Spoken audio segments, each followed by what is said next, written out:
శ్రీ మహాగణాధిపతయే నమః. ఐం మహాసరస్వత్యే నమః. శ్రీ లలితాంబికాదేవియే నమః.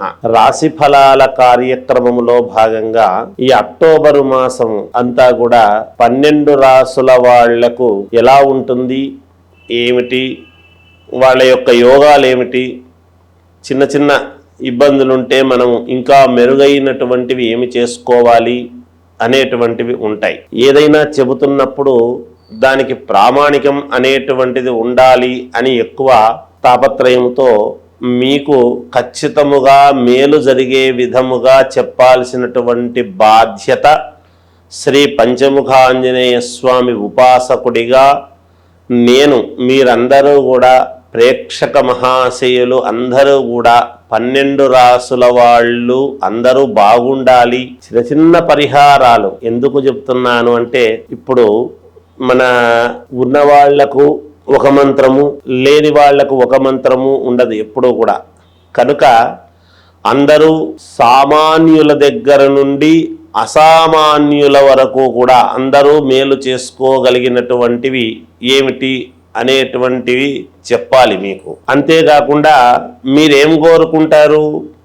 ఉద్యోగము కావాలని, లేదా ఎప్పటి నుంచో అమ్మాయికి వివాహం కావాలి అనేటువంటివి కానీ, లేదా అబ్బాయికి వివాహం కావాలి అని కానీ, అబ్బాయికి ఉద్యోగం కావాలని కానీ, లేదా విదేశాలకు వెళ్ళాలి అనేటువంటి కోరికలు కానీ, అది కాకుంటే ఉద్యోగము చేస్తూ ఉన్నాము కాస్త జీతాలు పెరిగితే మంచిది, లేదా ఉన్నతమైనటువంటి స్థితికి ఎదగాలి అనేటువంటి ఆలోచన, ఇల్లు కట్టుకోవాలి, సరే ఒక కారు కొనుక్కోవాలి.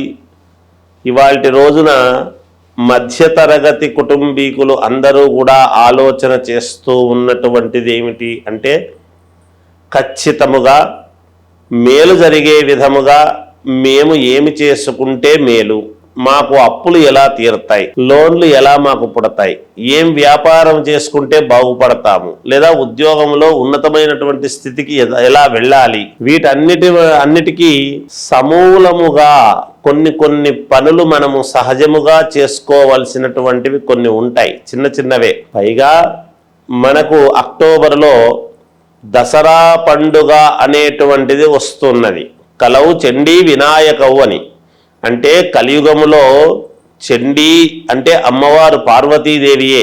పార్వతీ అమ్మవారి యొక్క అమ్మవారి నవరాత్రులు, అలాగే గణపతి నవరాత్రులు, ఈ రెండిటికీ ఉన్నటువంటి ప్రాధాన్యత చాలా అత్యంత అమూల్యమైనటువంటిది అని అందరికీ తెలుసు. కనుకనే ఏ రాశి వాళ్ళు ఏమి చేసుకుంటే పరిహారాలు, మీ పనులు అన్నీ కూడా మీకు మేలు జరుగుతాయి, ఉపయోగపడతాయి అనేటువంటి అంశాన్ని ఇప్పుడు నేను మీకు తెలియజేస్తూ ఉన్నాను.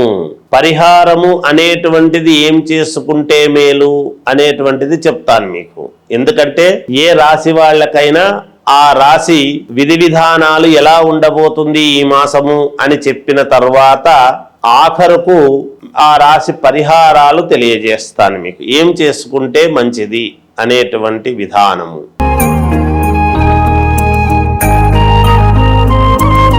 ధనుసు రాశి వారికి ఈ అక్టోబరు మాసమంతా కూడా ఎలా ఉంది అంటే బాగుంది అని తెలియజేస్తూ ఉన్నాను. అహంకార స్వభావము అనేటువంటిది ఏదైతే ఉంటుందో కొంతమందికి నాకేమిలే, నాకు వీళ్ళు చెప్పేదేమిటిలే అనేటువంటి ధోరణితో ఉండేటువంటి వాళ్ళు కాస్త అహంకారం అనేటువంటిది కొంచెము తగ్గించుకొని, అంటే ఆత్మాభిమానం అనేటువంటిది ఉంటుంది, ఆ ఆత్మాభిమానమే అహంకారముగా ప్రబిడవెల్లుతుంది. ఆత్మాభిమానం ఉండాల్సిందే, కానీ మనము అనువుగాని చోట అధికులమనరాదు అన్నట్టుగా కొంచెం జాగ్రత్తగా ఒక అడుగు వెనక్కు వేయడంలో తప్పు లేదు కదా మన పనులు కావటానికి. అలాగే మిత్రుల సహాయ సహకారాలు మీకు అందుతాయి. విద్య చదువుకునేటువంటి వాళ్లకు మంచి అనుకూలతలు ఉన్నాయి. ఎప్పటి నుంచో నాకు ఈ పని యందు స్థిరత్వం కావాలి అని కోరుకునేటువంటి వాళ్లకు స్థిరత్వం ఏర్పడుతుంది. సంతానము కావాలనుకునేటువంటి వాళ్ళు సంతానము కలుగుతుంది. ఏదైతే మీరు సమాజములో అందరిలోనూ గౌరవంగా గర్వముగా బతకాలి అనుకునేటువంటి వాళ్లకు గర్వముగా బతికే విధానముగానే ఈ మాసము మీకు ఉండబోతున్నది. అలాగే భార్యాభర్తల మధ్య చిన్న వైరము అనేటువంటిది రావచ్చునేమో, జాగ్రత్తగా మాట్లాడుకొని చూసుకోండి. అన్ని రకాల అనుకూలతలు అన్ని రంగాలలో ఉండేటువంటి వాళ్లకు కూడా చాలా అనుకూలవంతముగానే ఉన్నది. ఈ రాశి వాళ్లకు ఉద్యోగము చేసుకునేటువంటి వాళ్ళు అధికారుల యొక్క మన్ననలు పొందటం, పై అధికారుల యొక్క మన్ననలు పొంది మీకు కాస్త అప్గ్రేడ్ కావటము కానీ, లేదా వేరే ఉన్నతమైనటువంటి చోటికి మీరు ట్రాన్స్ఫర్ కావటము కానీ, మీ మనస్సుకు తగ్గట్టుగా అధికారులు మీకు సహకరించి మీరు కోరినటువంటి కోరికలు తీర్చే విధముగా ఉండబోతున్నది. అలాగే పుణ్యక్షేత్ర దర్శనము, క్షేత్రాలకు వెళతారు, మీరు అవన్నీ దర్శనము చేసుకుంటారు. వ్యవసాయము చేసుకునేటువంటి వాళ్లకు అత్యంత ఆనుకూల్యతగా ఉన్నది ఈ మాసము. వ్యాపారమునందు అన్ని రకాల అనుకూలతలుగా కలిసి వచ్చి మంచి లాభాలు పొందబోతూ ఉన్నారు ఈ రాశి వాళ్ళు అని తెలియజేస్తున్నాను. ఇంక మీ వ్యక్తిగతమైనటువంటి జాతకాలను ఒకసారి పరిశీలన చేసుకొని ముందుకు వెళ్ళండి, మీకు మేలు జరుగుతుంది. పరిహారము ఏమి చేసుకుంటే మీకు మేలు జరుగుతుంది అంటే, ఈ దసరా నవరాత్రులు మొత్తము 9 రోజులు కూడా, అంటే పాడ్యమి నుండి నవమి రోజు వరకు, విజయదశమి ఎలాగో పండుగ, అందరూ పండుగ చేసుకుంటాం. కానీ ఈ 9 రోజుల పాటు చేయవలసినటువంటిది ఏమిటి అంటే, ఒక శ్రీచక్రము పటము చిన్నదో పెద్దదో మీకు అనుకూలమైనటువంటిది తెచ్చుకోండి. తెచ్చుకున్న తర్వాత దాన్ని పసుపు నీళ్లతో శుద్ధిగా తుడుచుకోండి. ఆ పటాన్ని తుడుచుకున్న తర్వాత గోమయం అంటే ఆవు పేడ వస్తుంది. ఆ ఆవు పేడను మనము గంధము ఎలా అయితే పెడతామో అలా శ్రీచక్రము మధ్యలో బిందువు అని ఉంటుంది, అక్కడ గోమయంతో పెట్టండి. ఆవు పేడను కొద్దిగా అలా గంధములాగా పెట్టండి. అలా పెట్టిన తర్వాత దాని మీద కాస్త పసుపు వేయండి కొద్దిగా. అయిన తర్వాత మీరు చేయవలసినటువంటిది ఏమిటి అంటే, కుంకుమార్చన. మామూలుగా లక్ష్మీదేవి యొక్క కుంకుమార్చన మామూలుగా అష్టోత్తరము ఉంటుంది. ఆ అష్టోత్తరముతో కుంకుమార్చన చేసుకోండి. అంటే ఓం ప్రకృతై నమః, ఓం వికృతై నమః అనేటువంటివి ఉంటాయి అష్టోత్తర శతనామాలు. ఆ కుంకుమ ఆ పటము మీద వేయండి రోజు కూడా.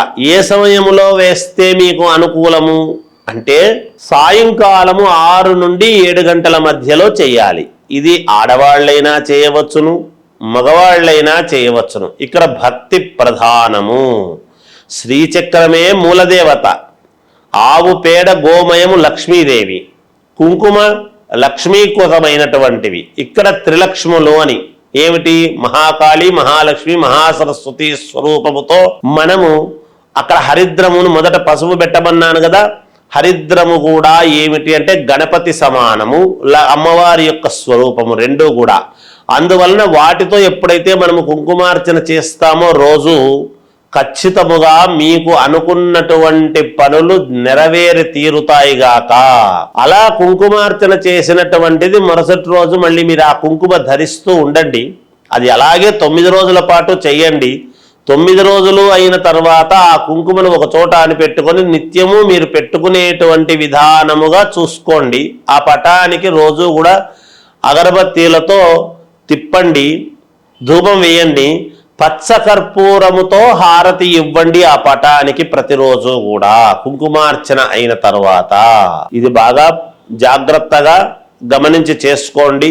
తప్పకుండా మీ కోరికలు నెరవేరి తీరుతాయిగాక. అతి సూక్ష్మమైనటువంటివే. ఏది చెయ్యాలో అది చెయ్యాలి, ఏది చెయ్యకూడదో దాన్ని అవసరం లేదు. ఇది పాటించండి, మీకు తప్పకుండా మేలు జరుగుతుంది గాక. జయోస్తు.